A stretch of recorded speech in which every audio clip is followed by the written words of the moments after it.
I still remember that night like a scar that never fades. The wind cut through my jacket like a knife, and the snow fell so heavily I could barely see the front porch. I had forgotten my keys inside, and when I knocked on the door, no one came. At first, I thought she might be asleep, or maybe wearing headphones while watching TV. But after the fifth knock, I started to get uneasy. My wife, Clara, had texted earlier saying she was feeling unwell and wanted to stay in. I had been working late at the hospital, trying to catch up after a long shift. When I finally got home, all I wanted was a warm shower and her smile waiting for me. Instead, I found silence, and the lights dimly glowing from our living room. I called her phone. It rang once before it went to voicemail. I tried again. This time it was switched off. I pressed my forehead against the cold window pane, trying to peek inside.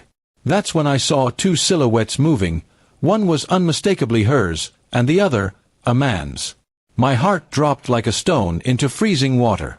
For a moment, I thought I might be imagining things. Maybe she had a friend over, or maybe her brother stopped by. But then, I saw her reach for his arm and laugh softly. It was the kind of laugh she used to give me, warm, gentle, full of affection. My breath fogged up the glass as I stood there, frozen in disbelief. I knocked again, harder this time. No answer.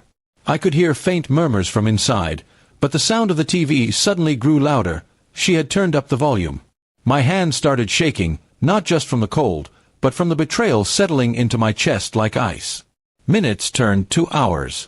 I sat on the porch, numb and silent. The snow piled up around me as if the world itself was burying me alive.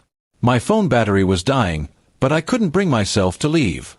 It wasn't just a locked door keeping me out. It was the realization that my home no longer belonged to me. When the lights finally went out, I stood up and walked to my car. The frost had covered the windshield, but I didn't bother clearing it. I drove aimlessly for miles, not caring where I was headed. Every memory of our marriage flashed through my mind. The vows, the promises, the laughter, now poisoned by what I had seen. By morning, I checked into a small roadside motel. My phone buzzed with messages from Clara, all saying the same thing: "Where are you? Why didn't you come home? I can explain." I didn't reply.